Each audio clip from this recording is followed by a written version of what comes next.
நம்ம என்ன பார்க்க போறோம்னா MySQL டேட்டா டைப்.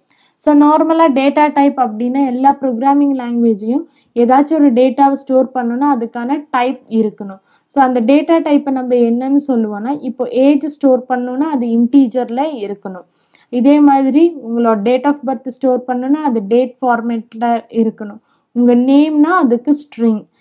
அது இல்லாத உங்கள் ஜெண்டர் மேல் ஆர் ஃபீமேல் அப்படின்ற ஒரு சிங்கிள் கேரக்டர்னா கேரக்டர். பூலியன்ன்றது ட்ரூ ஆர் ஃபால்ஸ் இந்த மாதிரி ஸ்டோர் பண்ணுறதுக்கு. ஃப்ளோட்டிங் பாயிண்ட் நம்பர்ஸ்ன்றது decimal numbers. Floating point double இதெல்லாம் வந்து இந்த ஃப்ளோட்டிங் பாயிண்ட்ன்றது வந்து எதுக்காகனா டெசிமல் நம்பர்ஸ்க்காக. டபுள்ன்றது லார்ஜ் நம்பர் ஆஃப் டேட்டாஸை இன்டீஜரை ஸ்டோர் பண்ணுறதுக்கு. ஸோ இந்த மாதிரி ஒவ்வொரு டேட்டாஸையும் ஸ்டோர் பண்ணுறதுக்குன்னு அந்தந்த லாங்குவேஜஸில் டேட்டா டைப்புன்னு ஒன்று இருக்குது. ஸோ அதே டேட்டா டைப்பை தான் நம்ம வந்து எங்கே யூஸ் பண்ணுறோன்னா நம்மளோட MySQLல யூஸ் பண்ணுறோம். எதுக்காகனா இப்போ நம்ம ஸ்டோர் பண்ணுற டேட்டா வந்து என்ன டைப்பில் இருக்கணும்னு. ஃபார் எக்ஸாம்பிள் நேம்னு கொடுத்துட்டு அதை நீங்கள் ஸ்ட்ரிங்காக தான் கொடுக்கணும். இன்டீஜராக கொடுத்தா அது வந்து தப்பு. ஸோ வந்து டேட்டா பேஸில் எல்லா வேல்யூவும் அதுக்கான டைப்பில் தான் ஸ்டோர் ஆகணும். ஸோ இதை தான் வந்து இங்கே என்னன்னு சொல்கிறாங்கன்னா data type specify a particular type of data.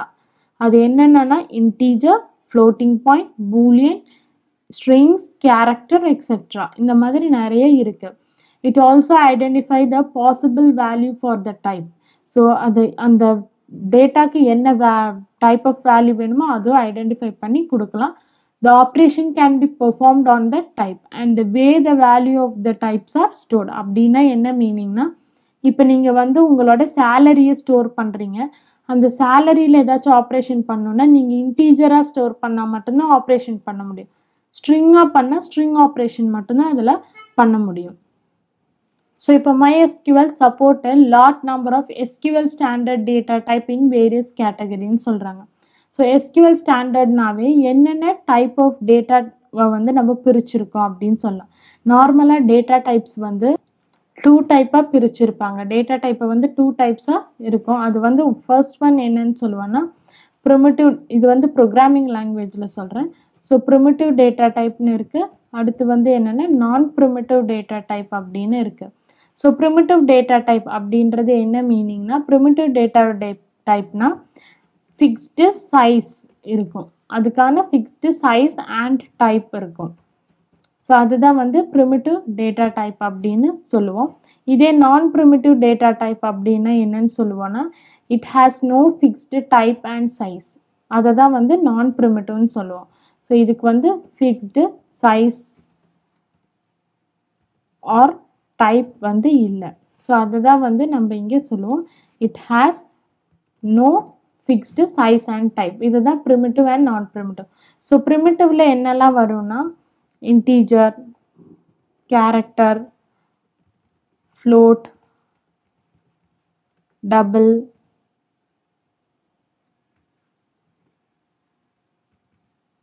இது எல்லாமே வந்து எதில் வரும்னா ப்ரிமிட்டிவ்ல வரும். இதே நான் ப்ரிமிட்டிவ்ல என்ன வரும்னா ஸ்ட்ரிங், அரே இதெல்லாம் வந்து நான் ப்ரிமிட்டிவ்ல வரும். நார்மலாக டேட்டா டைப்னு சொன்னோம்னா இதுதான் சொல்லுவோம். ஸோ இன்டீஜர் அப்படின்னா அதுக்குன்னு சில ரேஞ்ச் இருக்குது. 0 to 255, -255 to +255 அந்த மாதிரி. ஸோ இன்டீஜர் அப்படின்றது எவ்வளோ பைட்ஸ் எடுக்கும் அப்படின்றது இருக்குது. ஸோ இன்டீஜர் அப்படின்றது வந்து அதோட சைஸ் வந்து 4 அப்படின்னு சொல்லுவோம். So 4 bytes. அதே மாதிரி கேரக்டர் அப்படின்றதுக்கு வந்து எவ்வளோ பைட்ஸ் அப்படின்னா 2 பைட்ஸ்.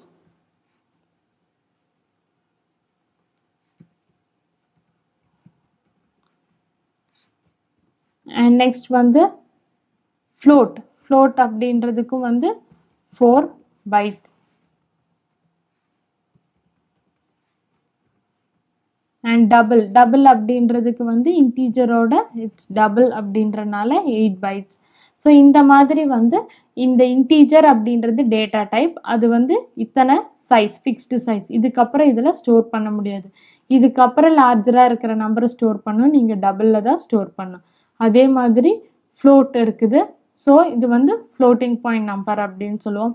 கேரக்டர். கேரக்டர் வந்து ஏதாச்சும் ஒரு கேரக்டர். அது வந்து ஆல்ஃபபெட்டாக இருக்கலாம், நம்பர்ஸாக இருக்கலாம், இல்லைனா வந்து சிம்பிள்ஸாக கூட இருக்கலாம். அதெல்லாம் ஸ்டோர் பண்ணுறதுக்கு வந்து 2 bytes யூஸ் பண்ணுவோம். ஸோ லார்ஜர் கேரக்டர் ஸ்டோர் பண்ணணும் இல்லை கலெக்ஷன் ஆஃப் கேரக்டர் ஸ்டோர் பண்ணணும் நம்ம ஸ்ட்ரிங் யூஸ் பண்ணுவோம். ஸோ இதில் நான் ப்ரிமிட்டிவ் அப்படின்றது நோ ஃபிக்ஸ்டு சைஸ் அண்ட் டைப்புன்னு சொல்லுவோம். ஸோ ஸ்ட்ரிங் அப்படின்றது வந்து நான் ப்ரிமிட்டிவில் வரும். ஏன்னா இதுக்கான ஃபிக்ஸ்டு சைஸ் இல்லை. எவ்வளோ டேட்டா டைப்ஸ் வேணாலும் எவ்வளோ கேரக்டர்ஸ் வேணாலும் நம்ம வந்து இதில் ஸ்டோர் பண்ணிக்கலாம்.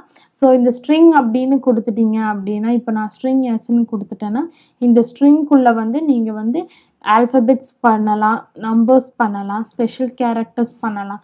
ஸோ இந்த மாதிரி என்ன டைப் ஆஃப் டேட்டாஸை வேணாலும் இந்த ஸ்ட்ரிங்கில் ஸ்டோர் பண்ணலாம். அதுவும் லென்த் எவ்வளோ வேணாலும் இருக்கலாம். ஸோ இதனால தான் இதை வந்து நான் ப்ரிமிட்டிவ் அப்படின்னு சொல்கிறோம். இதே வந்து நீங்கள் அரே அப்படின்னு எடுத்துக்கிட்டிங்கன்னா ஜஸ்ட் அரே ஆஃப் அப்படின்னு போட்டுட்டு நீங்கள் வந்து அந்த அரேவை வந்து நம்பர்ஸ் அரேவாக கூட யூஸ் பண்ணலாம். ஸோ இப்போ நம்பர்ஸ் அரேவை யூஸ் பண்ணிங்கன்னா நீங்கள் அதுக்கேற்ற டேட்டா டைப் கொடுப்பீங்க. இல்லை வந்து இதை வந்து வேறு டைப் ஆஃப் அரேன்னு யூஸ் பண்ணிங்கன்னா ஸ்ட்ரிங் அப்படின்னு யூஸ் பண்ணிங்கன்னா ஸ்ட்ரிங் அரே அப்படின்னு கொடுப்பீங்க. ஸ்ட்ரிங் அரேன்னு கொடுத்துட்டா உள்ளுக்கு வாங்குகிற வேல்யூ வந்து ஸ்ட்ரிங்காக தான் வாங்குவீங்க. ஸோ இதுக்கு ஏற்ற மாதிரி உங்கள் டேட்டா டைப்ஸ் மாறும். ஸோ இதுதான் ப்ரிமிட்டிவ் அண்ட் நான் ப்ரிமிட்டிவ்னு சொல்லுவோம். இதே எஸ்கியூஎல்ல பார்த்தீங்கன்னா இந்த டேட்டா டைப்ஸ் வந்து 3 கேட்டகரிஸில் பிரேக் பண்ணியிருக்காங்க. Numeric, date and time, string type அப்படின்னு. இது வந்து ப்ரோக்ராமிங் லாங்குவேஜில். ஸோ எஸ்கியூஎல்ல வந்து நியூமரிக். ஸோ நியூமரிக் அப்படின்றதுல என்னென்ன வரும்னா இன்டீஜர், floating point,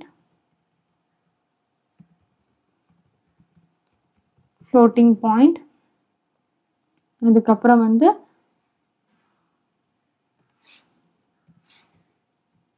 டபுள், இதெல்லாம் வரும். ஸோ இந்த இன்டீஜர் அப்படின்றது எதுக்காக யூஸ் பண்ணிக்கலாம் அப்படின்னா நீங்கள் ஒரு ஏஜ் இல்லை நம்பர்ஸ் இல்லை ஐடி இந்த மாதிரி யூஸ் பண்ணுறதா இருந்தால் இன்டீஜர். ஃப்ளோட்டிங் பாயிண்ட் வந்து உங்கள் சேலரியெல்லாம் நீங்கள் வந்து ஃப்ளோட்டிங் பாயிண்டில் ரெப்ரசன்ட் பண்ணிக்கலாம்.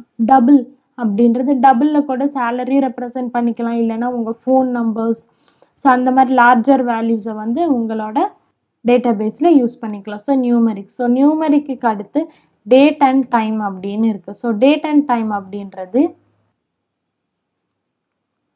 டேட் அண்ட் டைம் எப்படி ரெப்ரசன்ட் ஆகிருக்கும்னா ஃபர்ஸ்ட் வந்து எதர் மந்த் இருக்கும். ஸோ இந்த மாதிரி தான் டேட் அண்ட் டைம் வந்து ரெப்ரசன்ட் பண்ணுவாங்க. மந்த், டேட்,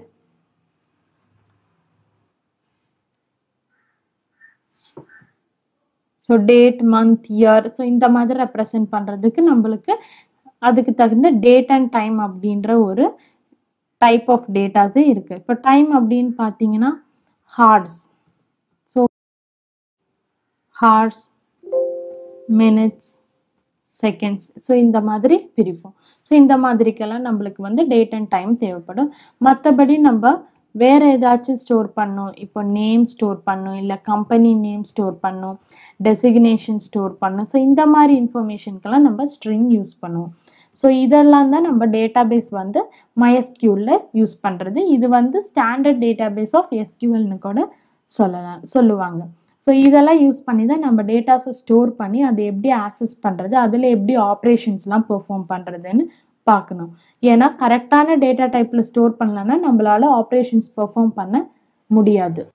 அடுத்த செஷனில் வந்து எப்படி MySQL டவுன்லோட் பண்ணி இன்ஸ்டால் பண்ணுறதுன்றதை பார்க்கலாம். தேங்க்யூ.